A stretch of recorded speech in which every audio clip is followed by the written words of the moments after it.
Hey guys, subscribe for daily content, and if you're shopping for gear, make sure you check out the description for the newest items at some of the very best online retailers.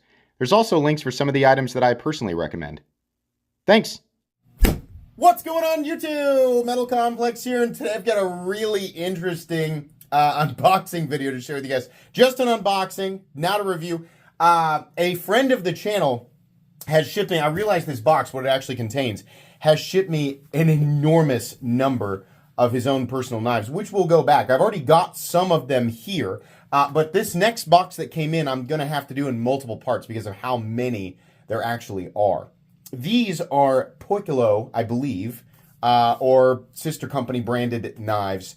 A whole bunch of stuff from this new company that has just come out of nowhere, at least seemingly from my perspective, and is dropping absolutely incredible work. This has made it much easier on me to get my hands on this stuff because he has it all. So he's going to loan it to me, let me take a look at it. I will review the majority of it. It's just going to take a while. But yeah, we'll go through this next box in multiple parts. So this will be part one. Thanks so much to the gentleman who loaned me these knives. He'll probably make himself known in the comments.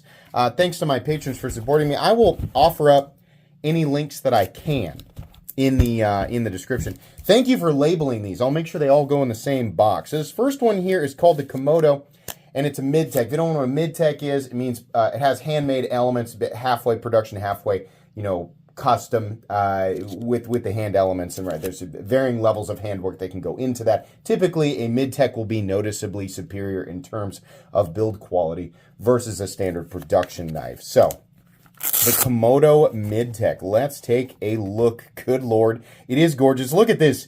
Already, right off the bat, we have what appears to be a two-tone polished DLC and hand-rubbed satin blade, which is not a combination I have ever seen. Is this... Okay.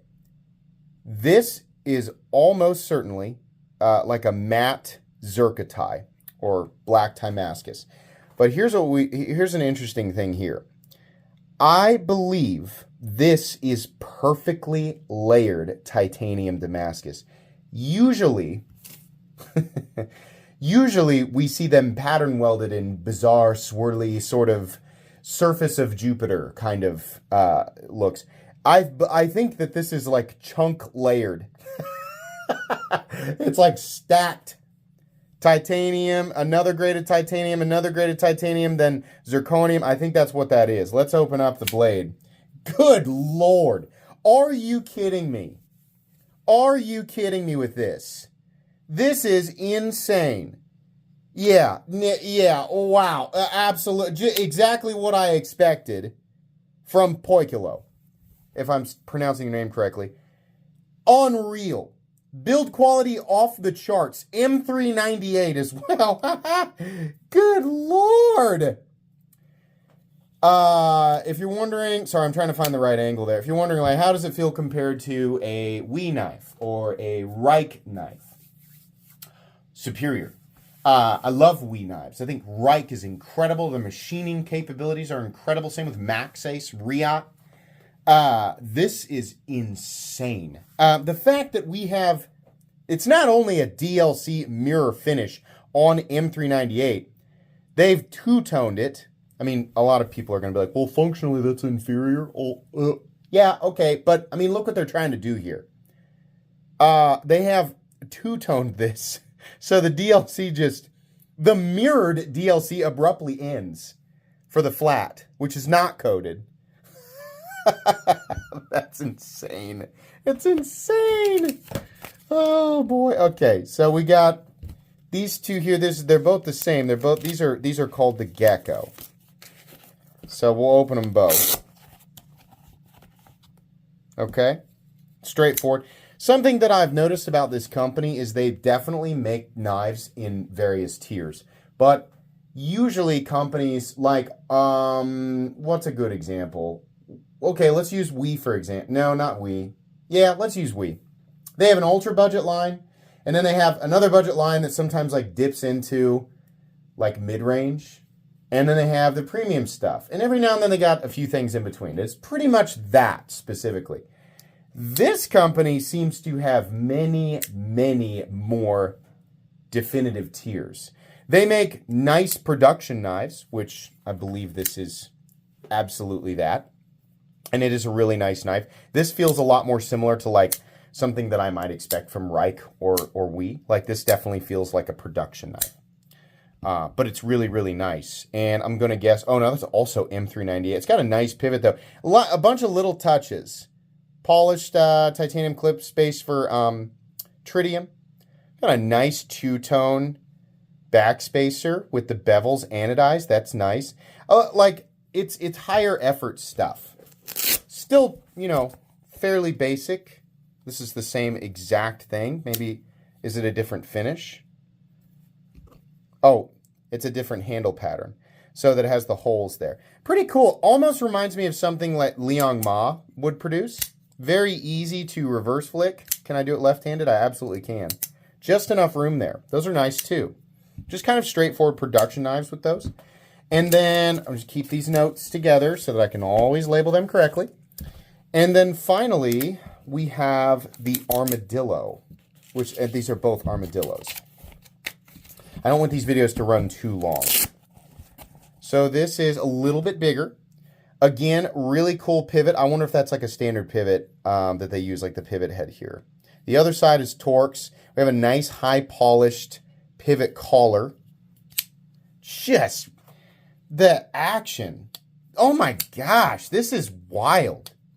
So let me try and find a way to describe this, because this is not, you know, we have our community traditional way to describe good action.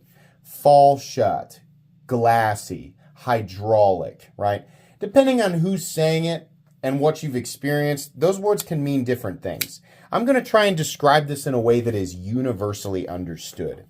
This feels like it has a fresh coat of oil. Like, I mean, just goopy, not goop, like super ultra slick. The consistency of olive oil placed between two perfectly flat surfaces.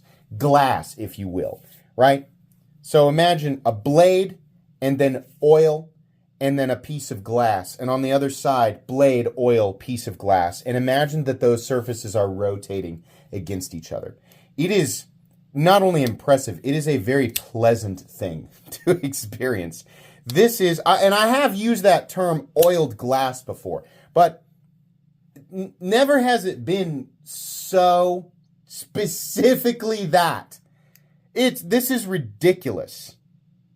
I cannot hear it. I can't hear it. I mean, it is as oily smooth. Not like physically, it's not like wet, you know.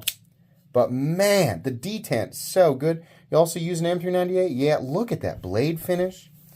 That is gorgeous. Oh my gosh. Let's get the other one out. What do we got? I'm sorry. Too caught up here. Backspacer. Not too much detail, but enough.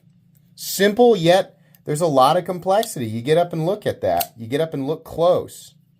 Okay, what do we got here? Same knife, but oh, it's a different finish there. Both in terms of the the frame lock, which by the way does have a lock bar insert. You just don't see the hardware on the outside. In fact, there's no hardware visible at all anywhere.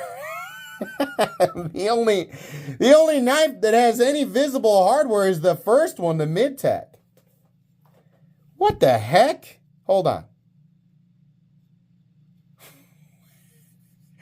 Is it there's a release fastener right there. How about you? Yep, right there. Okay, how's the action? Same exact thing. Exactly the same. These are wild. These are wild, man. No visible hardware, front or back. So beautiful. That just is such... I was so distracted by everything else that I completely failed to realize that the only thing showing is the pivot. And this one's pocket clip screw. Man. Absolutely insane. Okay. So obviously I've got more of these to learn about. The Poikilo reviews are coming. They have a lot more models than I realized. This company was like much more prepared with, obviously machines and materials and staff and models, and it's like they just exploded into existence. Some of these may be available and some of them might not. I will do my best to keep up alongside my regular content. That is not an easy thing to do, especially when you're researching a brand new company. I also do not know how they are heat treating these blades. Usually, when a company goes this far out of their way to make sure that their machining accuracy is like top tier, it would be bizarre for them to be lazy with the heat treat. So, if anybody knows, transparent or somebody else who's got proper testing equipment, if anybody knows of consistent testing with Poikilo's steels, right? I have no doubt that they are the compositions that they claim they are. My question is, where is your HRC range? This is M398. It does have a higher optimal hardness than M390, and typically with production M390, we like to see it at 60 to 62. So we should expect to see M398 hitting higher. I think that it can be 63, maybe 64. I don't know. But I would be curious to find out where they're at. This is cool. This company is very impressive. They're doing a lot of stuff that I don't typically expect on a Chinese production knife, and just the fact that they create Chinese Midtechs is pretty amazing. So yeah, I hope to cover a lot of their stuff and become much more familiar. Thank you so much to the gentleman allowing me to handle these and experience them. Reviews coming down the road. Links in the description for these knives where I can find them. Probably Blade HQ, whatever they've got listed. So we'll see. Anyways, that's going to be it today, guys. Please make sure to follow me on Instagram at metal_complex. If you enjoyed this video, leave a like. If you'd like to check out my other content, I do, of course, have lots of videos of knives that are either expensive or inexpensive that I do or don't like, so check those out. And if you enjoy all my content, go ahead and click on that Metal Complex logo right there and subscribe, because there's definitely more coming. Thanks again for watching, everybody, and have a great day.